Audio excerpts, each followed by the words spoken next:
আমি প্ৰচেছন চাই অহাৰ পাছত অমৃতা বা ষ্টেজত উঠিবলৈ গৈ আছে, সেয়া আপোনালোকক দেখাবলৈ গৈ আছোঁ এতিয়া।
এটি বিপুল হাত চাপৰিয়ে সুদীৰ্ঘা বাইদেউ গাৰুৱালৈ জনাবৰ কাৰণে আমি অনুৰোধ জনাইছোঁ বাহনখন আমি আগলৈ আহিবৰ কাৰণে অনুৰোধ জনাইছোঁ এয়া আমাৰ বিহু ঢকুৱাখানাবাসীৰ ফাট বিহু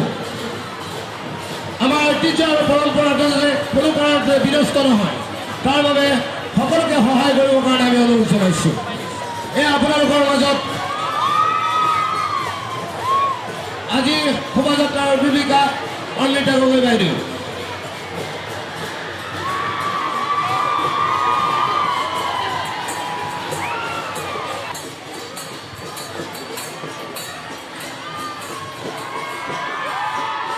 এটি বিপুল হাত চাপৰি জনাবৰ কাৰণে আমি অনুৰোধ জনাইছোঁ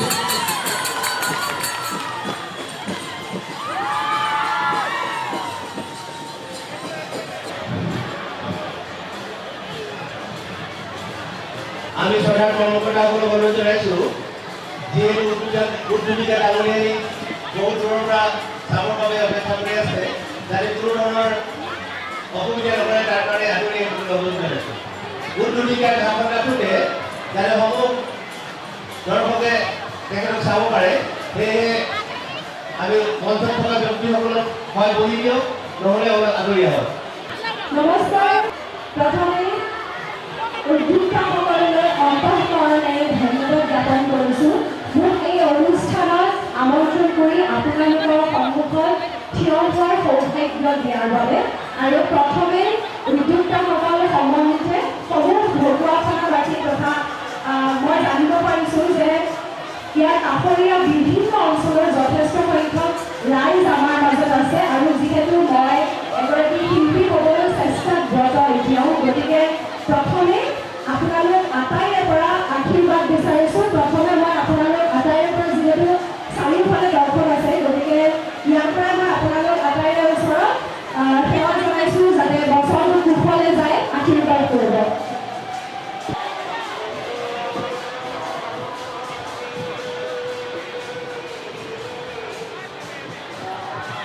নমস্কাৰ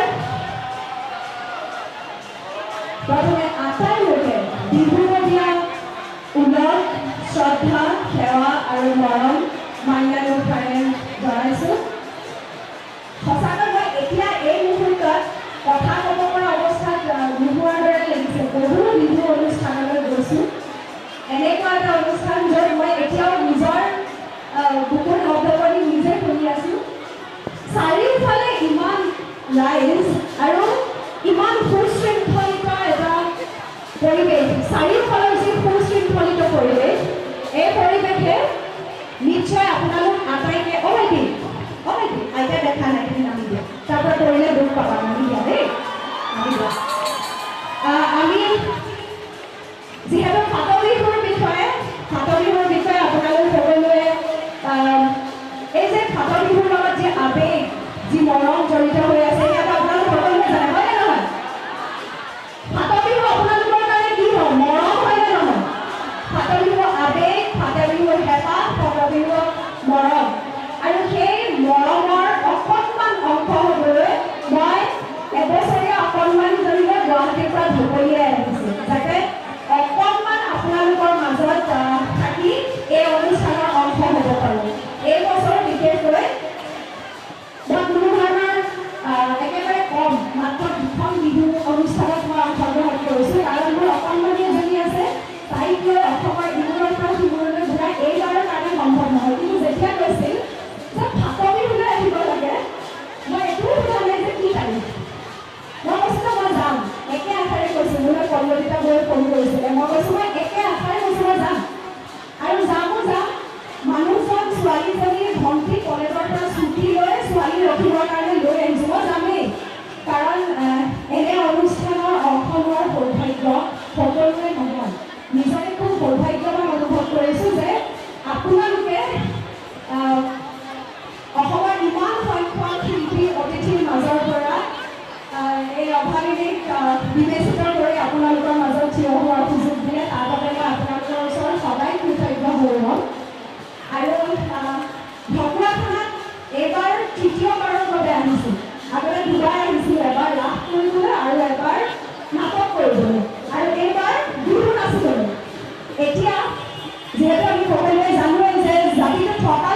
বহাগ আৰু বিহু এই দুটা আমাৰ জাতিৰ আয়ুস ৰেখা গতিকে অসমীয়া জাতি যেতিয়াৰ পৰা আছে বিহু আছে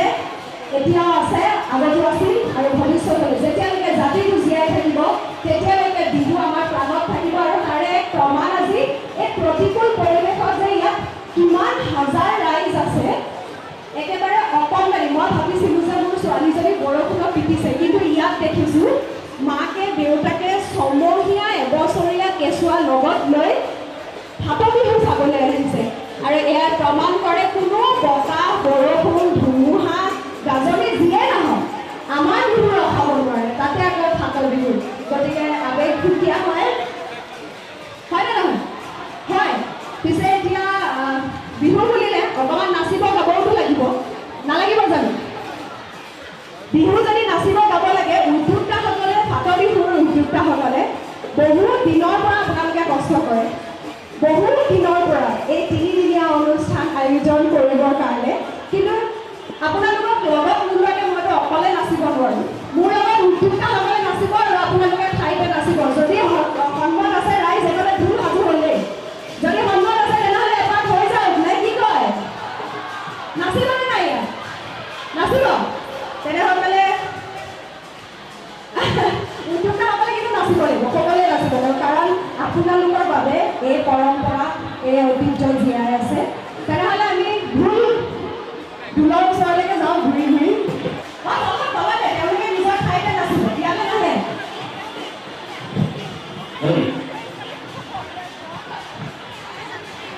আমি এনে এপাকি ধৰি লওঁ তেনেহ'লে মই পিছে বৰ বেয়া গাওঁ দেই কিন্তু বিহু বুলি ক'লে গাব পাৰি বুলি কয় কিন্তু মই বৰ বেয়া গাওঁ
নাচনীয়ে জানো নমস্কাৰকৈ থাকিব পাৰে,